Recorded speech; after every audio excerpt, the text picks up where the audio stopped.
Welcome everyone. You're now watching Critical Attack Gaming, and today we're gonna have a review about the following game, which is I Am Setsuna. A tale of sacrifice will be told.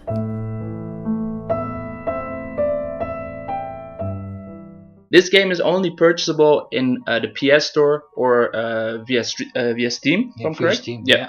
And today we're gonna talk about the story of this game, the gameplay itself, of course, the pros and cons. We're gonna have our own opinion. We're gonna give a grade, and then we're gonna discuss if it's worth the price for this game, including all the experience that you can have. So, Joey, can you tell us something about the game? Yeah, of course. We're gonna start with the story. The story is a really Japanese RPG cliche, so to speak. What it does is it tells a story about a girl who's named Setsuna. I'm not gonna give away too much of the spoilers. Well, you're a masked warrior, a mercenary, so to speak. Yeah. And it opens that way. Then you learn how to fight and etc. Just a normal tutorial in most RPGs. And after that you meet Setsuna, a girl that you were hired to kill. What happens, of course, is then eventually you won't kill her, but you will help her achieve her goal. And her goal is to sacrifice herself to get rid of the monsters, which is not uncommon if you know Final Fantasy X. Exactly, which is a little bit, there's a little bit resemblance with Yuna, who's the summoner and who has to go on a pilgrimage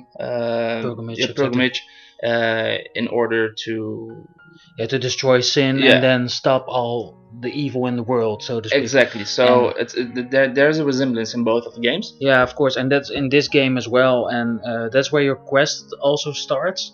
You go with her, you make a party, and then you start on your quest and you undergo it.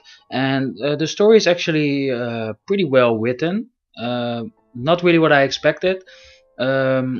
When you read the lines, aren't any voiceovers in the game, only when you fight. Yeah. And it's pretty well written. You get involved in the story, and that's what I like. And it's also a little bit of throwback to the old Japanese RPGs that I used to play on the Super Nintendo and also later on the PlayStation 1 and 2. Yeah. So that's personally what I really like about it. And Ibo, what do you think of the gameplay itself? So the fighting system. I really enjoy the gameplay, the fighting system, like that you have the special attacks, like the tech menu, and where you can either do a specific special attack for the character that you're attacking with, or you can do a combination. So you'll be making a special attack together with one of the other players that you have in your party. And as you said, so it's really old schoolish, and it resembles the gameplay of Chrono Trigger. Yeah, exactly. And the old Final Fantasy RPGs. On the PS1, for example. Yeah, what I like about it is when you don't have random encounters, so to speak. So it's not like when you walk, you don't see anything, and then you suddenly have a battle and a sudden appearance.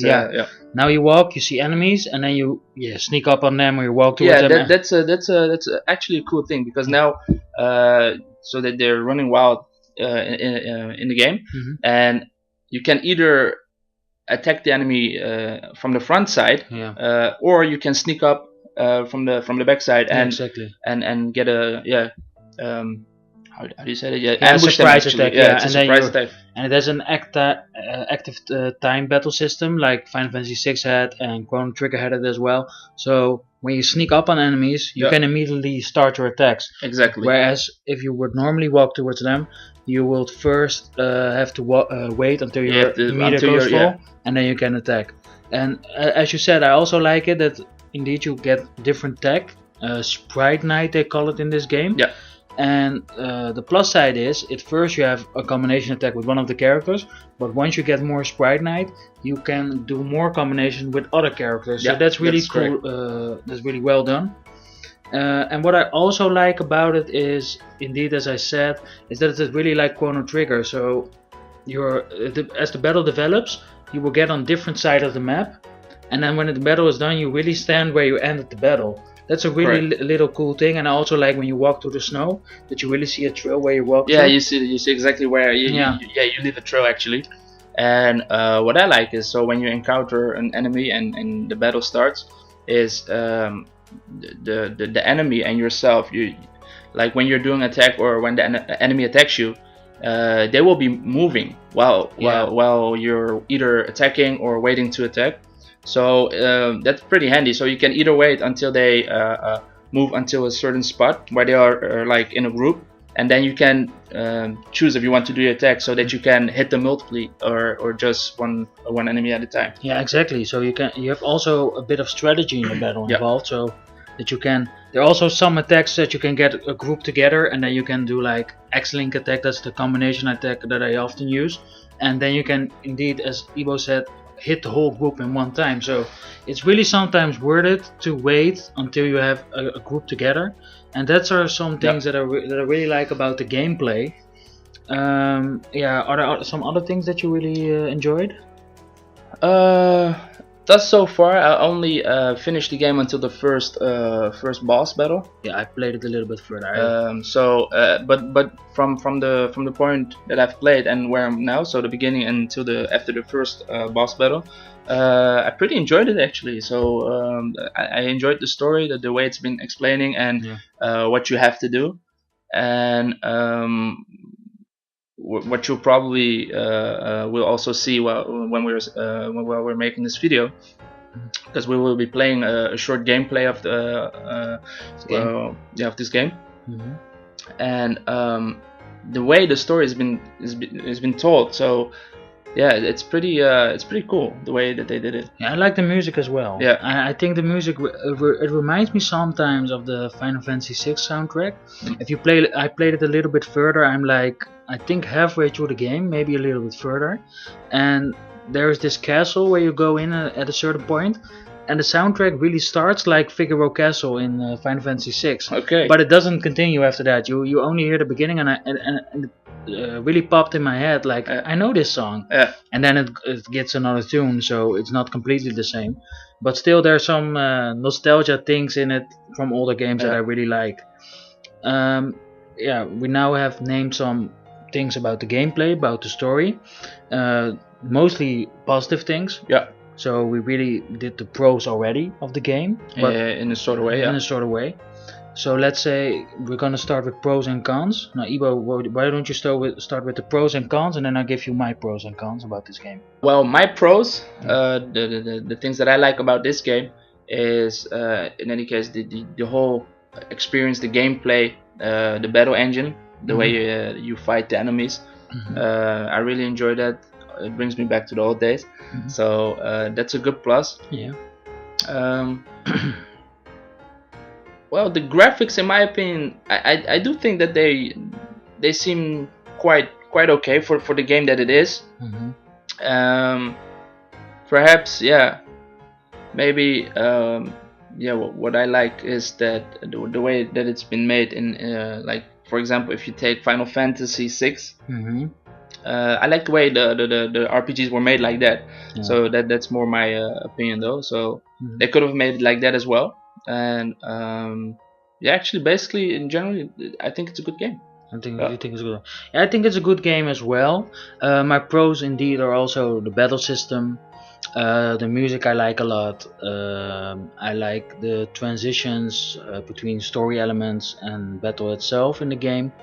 The cons to me are a little bit what I dislike in general is the world map sometimes, because the world map seems really empty. Yeah. And what I mean by that is that when you walk on a world map, you sometimes find glowing items, but basically you're moving from town to town, and later you can go different directions. That's not a big problem, but you don't meet any enemies on the world map, and that isn't the problem per se, but it makes it feel really empty. It's like, okay, you walk in the town, there are enemies, there are monsters there, but the rest of the world map you can travel freely, but you won't encounter any monsters, and that is weird, because the story tells you something about encountering all kind of monsters, and that they threaten life on Earth, but when you walk on the world map, they're not there. Yeah. So that's the downside of I can agree with you with that.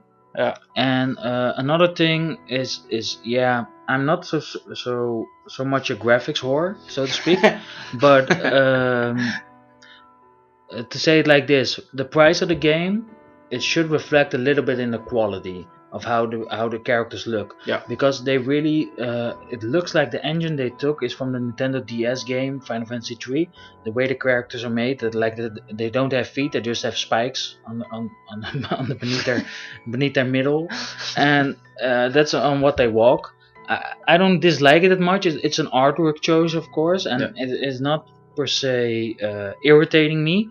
But still, if you compare the price, it's almost an AA title, AAA title price, but it doesn't reflect that much in the graphics. The gameplay is great, though. I have to give it that, but that also has to do with that I just like games from older times, and I really have my nostalgia glasses on, so that's why. But those are my cons, and yeah.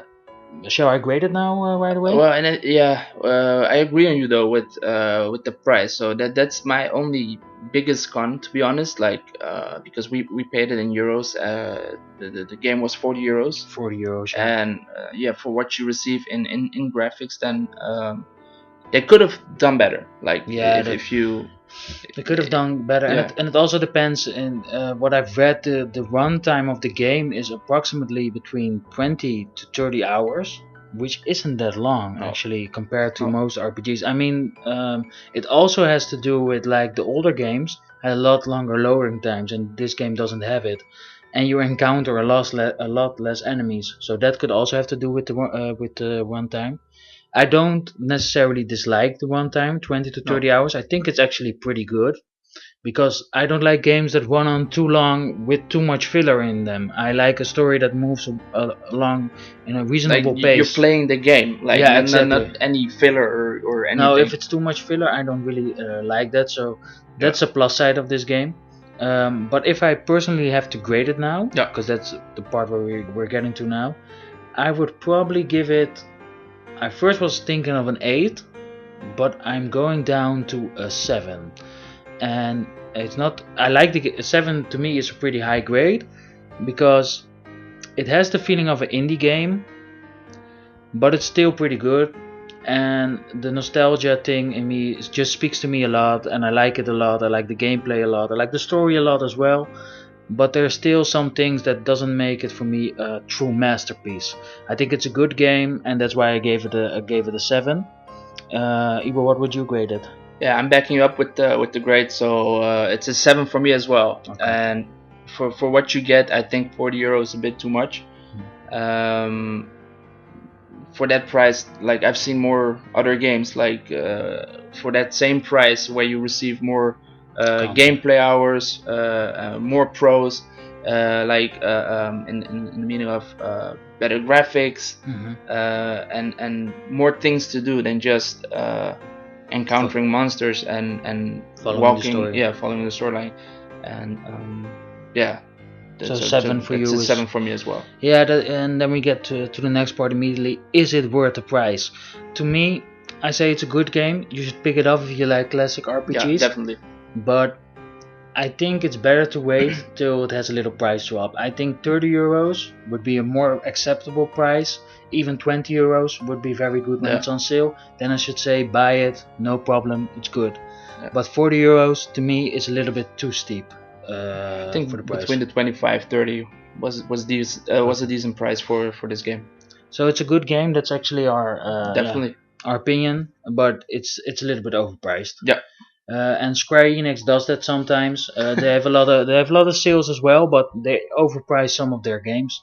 And this is a prime example of that. A good game, a little bit overpriced. Yeah, I think they also think like the true RPG gamers eventually they'll buy it anyways. If it's a good game, price doesn't matter. But yeah. That's what you say. This is all opinions for a review, so yeah, these are all our opinions. So if you like it and you like the price and you think it's worth it, then hey. Don't get us wrong though. We buy it because we sincerely like the game. Yeah, it looked very fun to us, and it still is a very fun game. We like playing it, but if you just compare it to the price, we think a little bit that it's a little bit overpriced. This is what our opinion. And that closes down actually our review of I Am Setsuna. Yep. So I really hoped that you guys enjoyed it. I hope that you could do something with it now. That that we told you a little bit more about the game and what you can do, and if it's worth it to buy it or not, and if it helped you. And Ibo, where can they find us? Definitely, you can find us on Facebook, Twitter, Instagram, and of course on YouTube itself. You can just find us with Critical Attack Gaming. My name is Ibo. This is Joey. Yeah. And if you enjoyed this, thumbs up, leave a comment, and yeah, hope to see you on the next show. Yeah, of course, and subscribe. We'll also be streaming on weekdays, of course. Yep. We are more of fighting game streamers, so you can catch Ibo on Tuesdays with Street Fighter V. Definitely. And you can catch us both on the Sunday with the double feature, Street Fighter V. You can catch us on that as well. So for now, I wish you all a fine day and game on. Yeah.